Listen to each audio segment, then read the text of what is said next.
নমস্কার বন্ধুরা, আমি অনিমা বলছি। হোম মেকার অনিমা অধিকারী চ্যানেলে নতুন ভিডিও নিয়ে চলে এসেছি। তোমরা পুরো ভিডিওটা দেখো, স্কিপ করো না, একটা লাইক দেবে অবশ্যই অবশ্যই।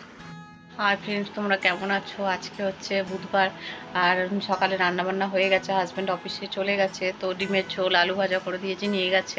সোনাইকে খাইয়েছি দুধ কর্নফ্লেক্স, আর আমরা একটু চা খেয়েছি। খেয়ে আর সকালে সোনাইকে পড়াচ্ছিলাম, উঠে স্নান টান করে জামা কাপড়টা কেচে ধুয়েই আগে পূজাটা করে নিলাম। আর আজকে হচ্ছে ভাইয়ের বইয়ের হচ্ছে ডেলিভারি ডেট দিয়েছিল। আজকে তো নার্সিংহোমে ভর্তিও হয়ে গেছে আগের দিন। আর আজকে হচ্ছে সকাল 9টায় হচ্ছে টাইম দিয়েছিল। তো এখনও কোনো খবর পাইনি। এখন এই ফোন করেছিলাম, সবে ভেতরে ওটি রুমে নিয়ে গেছে। ভগবানের কাছে প্রার্থনা করি যেন সুস্থ সবলভাবে দুজনেই সুস্থ থাকে এবং ফুটফুটে একটা সন্তানের জন্ম দিতে পারে। হ্যাঁ, তো এইটুকুই হচ্ছে প্রার্থনা করি ভগবানের কাছে। আশা করি ভগবান সবার প্রার্থনা তো শোনে। হ্যাঁ, আমার ভাইয়ের বইয়েরও হচ্ছে সুন্দর সুস্থ সবল সন্তান এই পৃথিবীতে জন্মগ্রহণ করবে। তো যাই হোক, এখন থেকে তাহলে ব্লগটা শুরু করলাম। তোমরা সাথে থেকো বন্ধুরা, আর অবশ্যই একটা লাইক দিয়ে ভিডিওটা পুরোটা দেখো। পুরাতন বন্ধুদের অসংখ্য প্রণাম, বড়দের আমার প্রণাম, ছোটদের অনেক অনেক ভালোবাসা। আর যারা নতুন বন্ধু আমাকে দেখছো, অবশ্যই চ্যানেলটা সাবস্ক্রাইব করে পাশের বেল বাটনটা অল করে রেখো, আর প্রচুর প্রচুর শেয়ার করো। তো সারাদিনের কাজকর্ম অবশ্যই তোমাদের সাথে শেয়ার করবো, আর ভাইয়ের বইটা কী হলো না হলো সেটা অবশ্যই তোমাদের সাথে শেয়ার করবো। বন্ধুরা তোমরা সাথে থেকে দেখতে থেকো।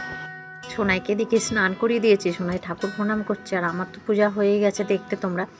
আর তো আজকে সব কিছু মিলিয়ে অনেকটা ব্যস্ততার মধ্যে কাটছে, তো তেমন হবে না ব্লগ যে করতে পারছি সেরকম কিন্তু নয়, মনটাও কিরকম অস্থির হয়ে আছে। তো সেই জন্য যাই হোক, তোমরা আমার সাথে থাকবে বন্ধুরা।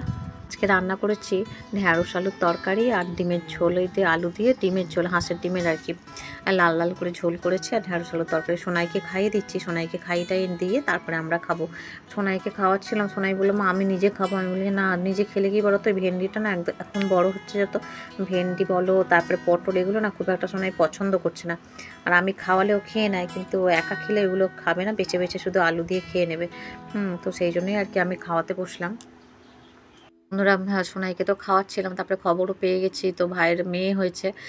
তো এই খবরটা শুনে আমরাও খুব খুশি, খুব খুশি সবাই আর কি। সোনাইকে খাওয়াচ্ছে, ওদিকে মাসিমাও খেতে দিয়ে দিয়েছে, মাসিমারও খাচ্ছেন। আর এদিকে দেখো ঝড় বৃষ্টি শুরু হয়ে গেছে, কীরকম দেখো হাওয়া হচ্ছে, ঝড় বৃষ্টি একসাথে। আর যাই হোক, কিন্তু ওই দিকে তাকিয়ে বসে থাকলে তো আর আমার হবে না, একটু জাস্ট দেখেই আবার কাজ করে নিতে লাগতে হবে, কারণ কারেন্ট চলে যায় কি না যায়, পাম্প টামগুলো চালাতে হবে। তারপরে এদিকে হচ্ছে ঘরদোরগুলো একটু ক্লিন করে নিতে হবে, সব কিছু করে তো নিতে হবে। কাজ ফেলে রাখলে তো আবার কারেন্ট ফারেন্ট চলে গেলে অসুবিধা। আর একটু তুমি কুলপি কিনে নিয়েছিলাম, 3 জনের 3টে, আমার সোনাইরা মাসিমার।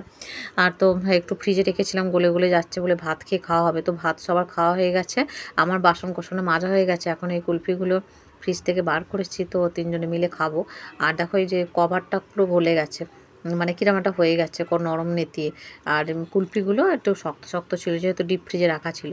তারপরে এখন কিন্তু বিকেলবেলায় একটু চা বসিয়ে নিলাম। আর বিকেলে আকাশটাও অনেকটা ধরন করেছে, সুন্দর বেশ রোদ ঝলমল করছে, সুন্দর আকাশ। তো বিকেলবেলা দেখো এই যে বাইরের ছবিটা এরকম লাগছে। আর হচ্ছে এটা আমাদের বাড়ির পেছন দিকে। তো এই যে এদের বাগান মতো আছে। তো এইখানটা আর চা এখানে সুন্দর করে ঢেলে নিয়েছি, তার সাথে জয়া বিস্কিট, ওই টপ বিস্কিটের মতোই আর কি, একই রকম খেতে। তো চা বিস্কিট খেয়ে তারপরে এখন সন্ধ্যা নিবেদন করব, চলে এসছে ঠাকুর ঘরে। তো সন্ধ্যাটা দিয়ে নেব এখন, কারণ এখন প্রায় ওই 5:30 6টা বাজতে যায়। আর তো সোনাই তো ঘুমোচ্ছিল, ওই জন্য এখন ভাবলাম যে সন্ধ্যাটা নিবেদন করে দিই, তারপরে সোনাই উঠলে ওকে নিয়ে ছাদে যাব। দেখো সমস্ত ভগবানের সন্ধ্যা নিবেদন করা হয়ে গেল। সোনাই ওইদিকে উঠে পড়েছে, ধূপ টুপ জেলে নিয়ে চলে এলাম ছাদে। তো 3জনেই এসেছি ছাদে একসাথে, যে ছাদে একটু সময়টা কাটাবো, তারপরে নিজেদের মতো নিচে চলে যাব। তো ওই জন্য ছাদে এসেছি। আর সোনাই তো খেলতেই হবে ওর সাথে, আমি বললাম দাঁড়া আমি তার ধূপ টুপগুলো দেখিয়ে নিই, তারপরে তোর সাথে খেলবো। সোনার সাথে খেলতে গেলে ছোটাছুটি দৌড়াদৌড়ি করতে হয়, আমার ওই দৌড়াদৌড়ি করে খেলা একদম করতে পারি না। লাস্টে খেলা হচ্ছে এখন রুমাল চোর খেলা, আমরা ছোটোবেলায় খেলতাম। তো আমি আর মাসিমা বসে গেছি, সোনাই একটা পাতা নিয়ে, আর এখন দুজনকে হচ্ছে দুজনের পেছনের মধ্যে কার মধ্যে রাখে, তো সেটা আমাদের নিজেদের চোখটা বন্ধ করেই বলতে হবে, আমার পেছনে না দিদানের পেছনে, এরকম। তো সেই সব খেলা চলছে আর কি। তো সোনাই খুব মানে খুশি আমাদের সাথে খেলতে পেরে। আর আমরাও খুব খুশি সোনাইয়ের সাথে খেলতে পেরে, কারণ এখন খেলাধুলাটা তো অতটা হয় না, কারণ বয়সের সাথে সাথে আমরা দেখবে বড়ও হয়ে গেছি অনেক। আর খেলাধুলাটা আমাদের তেমনভাবে হয় না।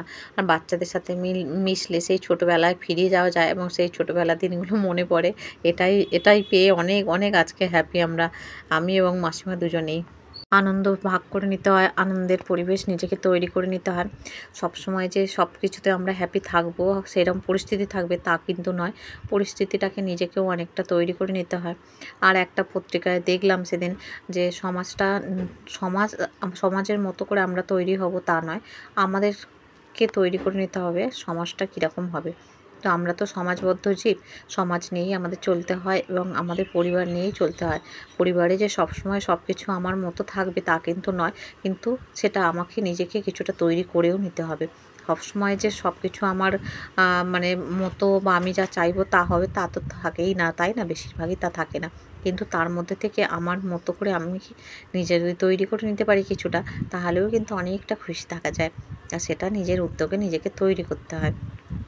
তো দেখো এখানে মোটামুটি আমাদের খেলা এখনও চলছে। বলছি সোনাই চলো নিচে চলো, হ্যাঁ কিন্তু সোনাই যাবে না। আর সোনাই না মোটেই চোর দিতে মানে ইচ্ছুক নয়। আমাদের যেভাবে হোক ফাঁসিয়ে ও নিজে কিন্তু চোর হবে না, আমরাই বারবার চোর হচ্ছি। হ্যাঁ, তো এইরকমভাবে যাই হোক খেলা চলছে এখনও।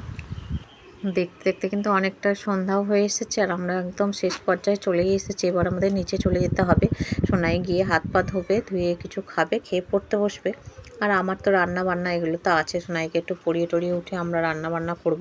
হ্যাঁ, তো এই ছাদে আসলে বেশ একটু মন খুলে বাঁচা যায়, মন খুলে নিঃশ্বাস নেওয়া যায়, প্রাণ খুলে নিঃশ্বাস নেওয়া যায় আর কি, মন খুলে কথা বলা যায়। ছাদে আসলে পরিবেশটা বেশ সুন্দরই লাগে। আর এখানে দেখো গোপাল সোনাদের শয়নে দিলাম, দিয়ে একটু মুড়ি আর এই চিড়ে ভাজা এগুলো খাবো। সোনাই চিড়ে ভাজা খেলো, আমরা দুজনে মুড়ি খাবো। আর সোনাইয়ের জন্য 1 প্যাকেট চিড়ে ভাজা আনা হয়েছিল। আমি দোকানে গিয়েছিলাম, একটু চাও করে নিয়েছি, সব কিছু মিলিয়ে মিশিয়ে খাবো। এদিকে দেখতে দেখতে হাজব্যান্ড চলে এসেছে, হাজব্যান্ডকে একটু মুড়ি চানাচুরও দিয়ে দিলাম। এবার সোনাই পড়তে বসে গেছে বাবার কাছে। তো দেখো আজকের ব্লগটা বড় করলাম না, এরপর আমরা খাওয়া দাওয়া করে শুয়ে গিয়েছিলাম। আর আজকে ভাইয়ের মেয়ে হয়েছে, দেখো এই যে তো একদম অনুর মতো হয়েছে। হ্যাঁ, তো সবাই ওকে অনেক আশীর্বাদ করো, ও যেন সুস্থ